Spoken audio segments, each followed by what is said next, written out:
السلام عليكم البنات، كي دايرين؟ لاباس عليكم؟ واش خباركم؟ اموركم هانيه؟ نتمنى يا ربي تكونوا كاملين بخير وعلى خير. المهم البنات، جبت لكم واحد الوصفه زوينه لهاد البرد وزوينه للكحبه وصحيه وزوينه حتى اللي شدوا هاد المرض. الله ينجينا وينجيكم يا البنات. وبغيت نديرها لراسي، قلت علاش لا ما نشاركها معكم، تكون يعني استفاده للجميع. انا بغيت نصوبها لراسي حيت كما كتعرفوا شدادني هاد سميتو هاد البرد هاد الشيء اللي كاين دابا، وبغيت نشاركها معكم نوري لكم الطريقه وكيفاش كندير ليها. راه مزيانه البنات. وبالنسبه لكيفاش سميتو غتشربوها النهار الاول كتبان لكم النتيجه. ونبدا بسم الله. عندي لكم البنات الزعتر، ها هو الزعتر باقي جديد وخضر. وعندي لكم واخا هكا كتعرفوا الصوت ديالها راه مغيره بهاد البرد اللي ضربني. وعندي لكم حبات ديال الثوم، تكون الثومه حمراء. وعندي لكم البنات القرنفل، يعني ضروري القرنفل، راه الفوائد ديالو راه كثيره وزوين وصحي. وعندي لكم الشيح، حنفه ديال الشيح حتى هو راه زوين. وعندي لكم البنات الخزامه الزرقاء، يعني راه الخزامه راه فيه جوج انواع ديال الخزامه. هذه راه زوينه، الخزامه الزرقاء هي اللي كتصلح لهذا البرد، وهي الفوائد ديالها كثيره وعلى البرد. كما كتشوفوا الكاس تاع الزيت البلدي تكون الزيت يعني تكون الزيت طريه بلديه وتكون جديده، ما تكونش شي زيت شي نوع اخر. راه الزيت الحمد لله عطاه الله هاد الايامات بعدا زعما كاين فين ما مشيتي راه موجوده. وعندي لكم كاس تاع الماء. كيفاش غندير لهم البنات باش نصوبهم؟ يعني كما كتشوفوا غنديروا هاد الكاس تاع الماء وغنهزوا الخزامه. ضروري البنات نشللوها حيت حنا غنشربوها.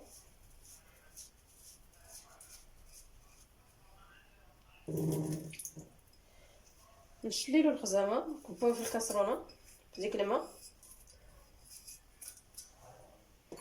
كذلك الشيح كما درت مع الخزامه اللي غندير للشيح حتى هو ضروري نغسلو حتى هو. نقيتو اصلا ولكن ما كنغسلوش حتى نبغي نديرو باش ما يكونش خاسر. ها هو درت حتى هو غنكبو على الخزامه. المهم غنزيد عليها البنات هاد الطروفات ديال الثوم.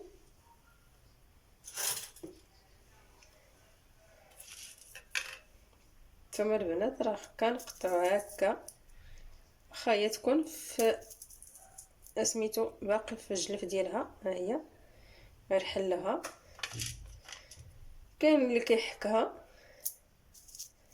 انا كندير ليه هكا، يعني الافاده ديالها غير تكون طايبه مزيان، تكون داخله ليها الطياب باش تعطي الفوائد ديالها. كنقطع 4 طروف وغنحطها حتى هي في داك الماء اللي درت.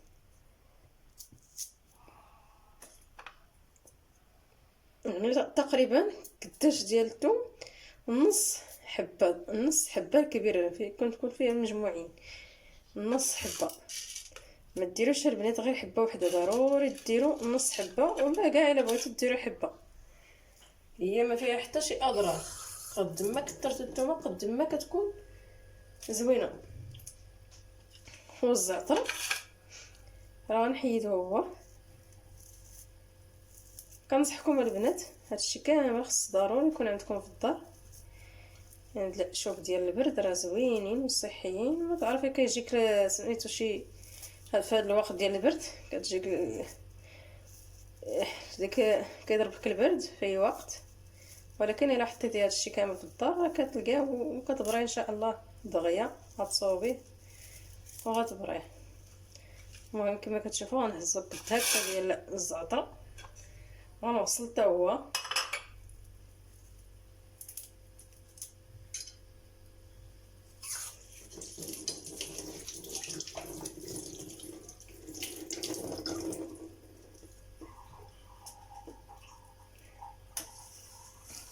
كما كتشوفوا البنات راه خلطهم درتهم في الماء. دابا غنديكم الكاميرا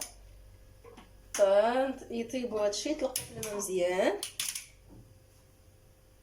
هو البنات كما كتشوفوا غنخليه فوق البوطه. الزيت ما غاديش نزيدو عليه دابا حتى يطلقوا ليا ديك العشوب كامل اللي جمعت في هذيك الكاسرونه، يطلقوا ليا في الماء مزيان حتى يطلقوا الماء ديالو، وعاد غنزيد ليه الزيت. حيت الا زدت ليه الزيت من دابا راه ما غاديش يطلقوا، ضروري تخليوه يطيبوا بوحدو في الماء ونزيد ليه الزيت ونخليه حتى يتحرق داك الماء كامل، تبقى غير الزيت بوحدها اللي كتبقى كتكون البنات والله العظيم الا تيقوني ما غادي تشربوها ما غاديش تندموا عليه، زوينه احسن من اي دواء.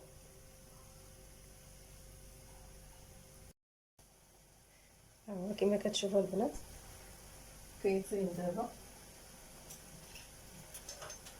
غنهز واحد المعلقه نحركوا هاد العشوب حتى يطلقوا هاد العشوب في الماء، حيت الا درتي ليهم الزيت ما غاديش يطلقوا كما كيطلقوا في الماء. هذا هو الدواء ديال الكحبه،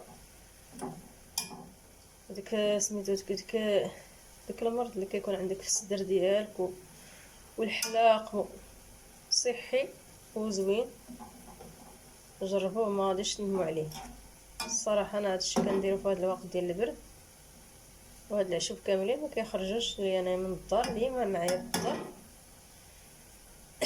كما كتشوفوا ها هو العشوب كيطلق، شفتوا الماء ديالو ولاو قويين. دابا يمكن ليا نقص البوطه، ندير ليه النار مهيل ونزيد ليه دابا البنات هاد الكاس تاع الزيت العود. كاس تاع الزيت العود تكون الزيت البلديه، فهمتوا، باش تكون الفوائد زوين. ودابا غنخلطهم خليهم يطيبوا مزيان. نقصت ليه بزاف البوطه وغنخليه حتى يتحرق هذا الماء كامل، وغتبقى ليا غير الزيت. ديك الكاس تاع الماء كامل غيتحرق.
كما كتشوفوا البنات غيتحرق لي هذا الماء كامل، باقي فيه شويه ديال الماء حتى يتحرق، وغنصفيه وغنوري لكم. سبحان الله العظيم راه الزيت واخا كتشربي فيها ما كتكونش حاره، كتشمي ديك الريحه ديال العشوب زوينه كتبغيها تشربي منها وما كتضرش في المعده. البنات كونوا على يقين غادي راه جربتها، انا ما كنعطيكمش شي وصفه حتى نكون مجربه، تنجربها في راسي ونجربها في ولادي ونجربها وكتعطيني النتيجه، وعاد كنجي كنشاركها معكم. كنبغي زعما كلشي يستافد منها.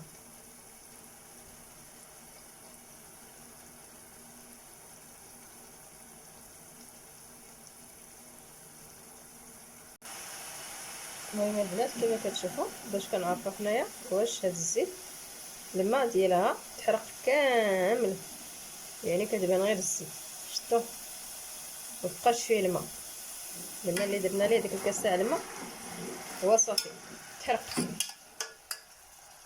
غنحطها حتى تبرد شويه وغنصفيوها. ديك الساعه وقت ما بغينا نشربوها غنسخنها، يعني كنحطها هكا وسطيها بشي الغراف ولا شي قرعه ولا غرافه تاع الجاج وخليوها. الا بغيتو كاع طيبوا فيه كتر طيبوه. انا طيبت غير الكاس قد ما درتو ديال الزيت. حاولوا ديروا نفس ديال الماء، يعني درتو الكاس تاع الزيت خاصكم ديروا الكاس تاع الماء. درتو 2 كيسان تاع الزيت خاصكم ديروا 2 كيسان تاع الماء باش تجيكم الخلطه راه مزيانه. وبالنسبه للعشب ديروا 2 كيسان وديروا 2 حنفات ديال الخزامه الزرقاء و2 حنفات ديال الشيح والزعتر والثوم. ديروا الحبه كامله ديال الثوم باش تجيكم سميتو مزيان. انا هذه الطريقه اللي كندير وغنصفيها معكم البنات وغتشوفوا وجربوا راه غيعجبكم ان شاء الله وما غاديش تندموا عليه. راه كتصلح للناس الكبار وكتصلح حتى الوليدات.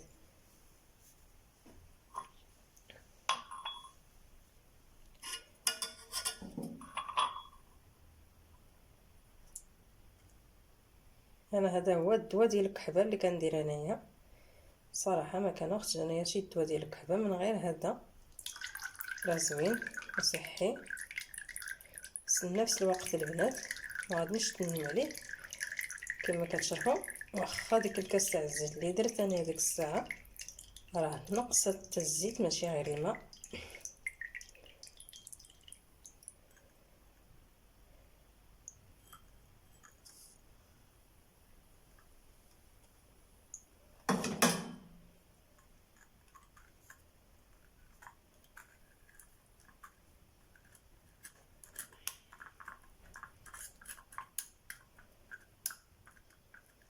كما كتشوفوا راه حتى الطوماط طايبه.